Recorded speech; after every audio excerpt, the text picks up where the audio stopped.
acho que eu estou viciado em ler a Constituição, achei justamente aqui a cabeça do artigo 142, pegar essa questão do senhor e que eu queria colocar para quem nos acompanha e a opinião do senhor. Artigo 142, e por que eu estou escolhendo?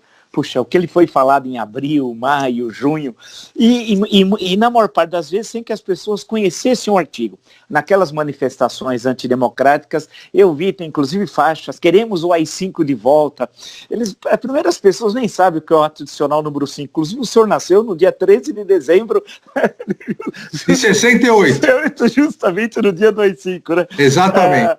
Então, aí, eu falo assim, puxa, as pessoas não abriram, não leram, né? Então, por exemplo, o artigo 142 diz o seguinte: as Forças Armadas, constituídas pela Marinha, pelo Exército e pela Aeronáutica, e essa ordem não é acidental, porque é ordem de antiguidade. De antiguidade, né? A Marinha exato. é mais antiga que o Exército e a Aeronáutica, são instituições nacionais permanentes e regulares, organizadas com base na hierarquia e na disciplina, sob a autoridade suprema do Presidente da República e destinam-se à defesa da pátria, à garantia dos poderes constitucionais e por iniciativa de qualquer destes, da lei e da ordem. Bem, colocaria o senhor, essa foi uma questão muito falada pelos constitucionalistas de botequim, aqueles que acham que interpretam a Constituição. Quem é a última voz? Quem é que decide efetivamente a necessidade da utilização das Forças Armadas caso ocorra o que dispõe a cabeça do artigo 142?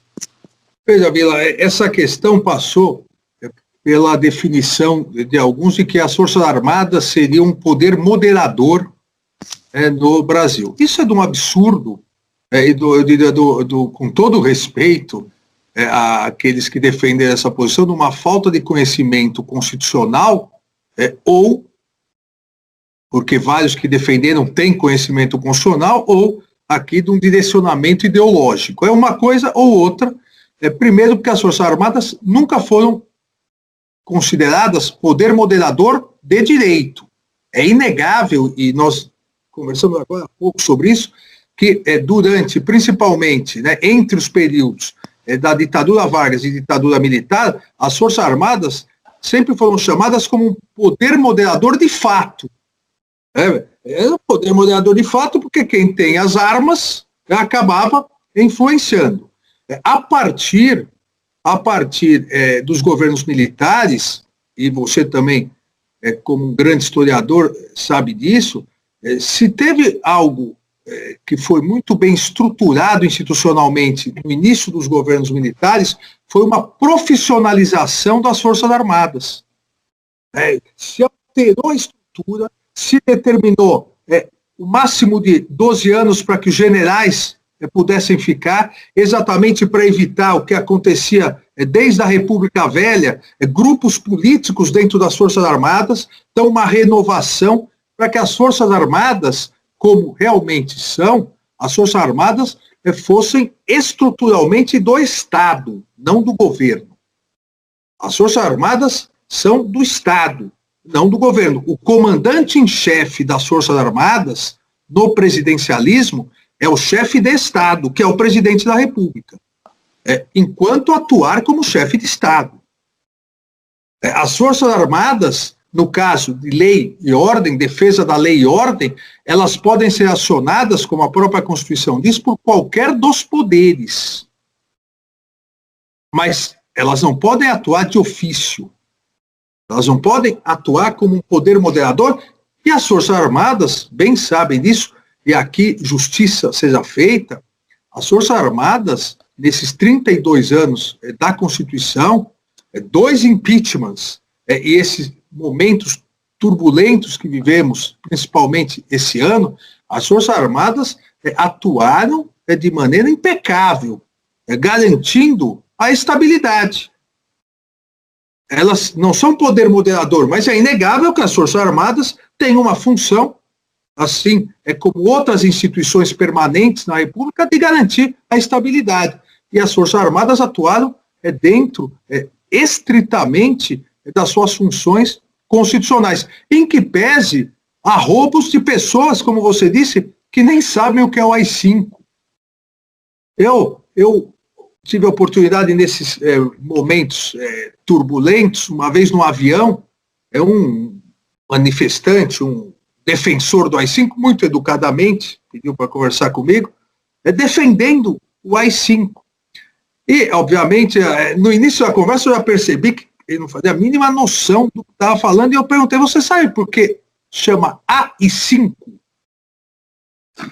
Não fazia a mínima ideia que era 5 porque 4 antes vieram. Não fazia a mínima ideia, do conteúdo.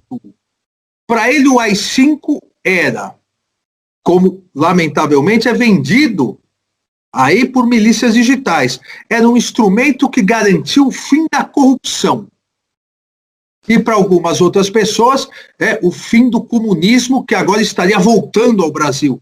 Então ele defendia um ato institucional antidemocrático, o ato institucional mais duro contra as liberdades públicas da história brasileira, sem saber por que era 5, o que era AI, não sabia que era ato institucional, não sabia o conteúdo, nunca leu, porque achava que era para combater a corrupção e o comunismo, que diríamos aqui, Vila, está fora de moda até na China, né? Quanto mais voltando no Brasil. E eu comecei a explicar e falei, não, eu entendo, o senhor é comunista, né, esquerdista. Daí a conversa realmente tinha que acabar, porque depois de me chamarem, e as redes sociais me taxaram de comunista, esquerdista, só faltava me chamar de palmeirense, né, para o meu dia estragar.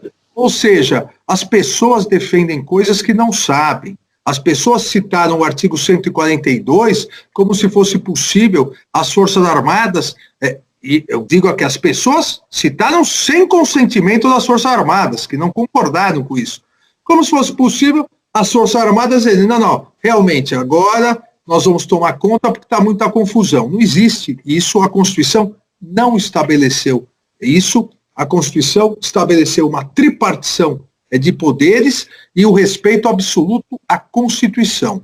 E é isso que o Supremo Tribunal Federal tem por missão. E é isso que nós, ministros do Supremo Tribunal Federal, iremos, dentro das nossas competências e esforços pessoais, fazer até o final das nossas carreiras.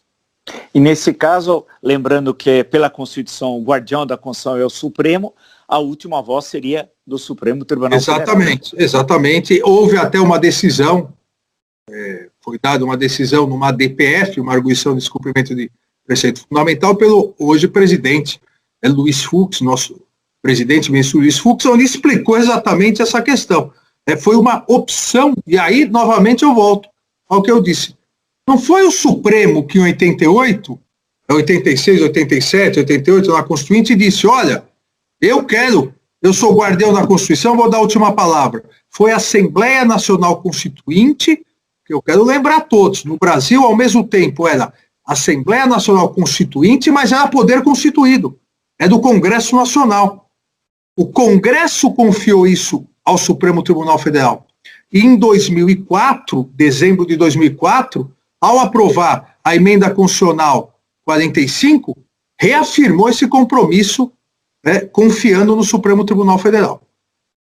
Ministro, olha, mais uma vez agradeço muito a gentileza do senhor,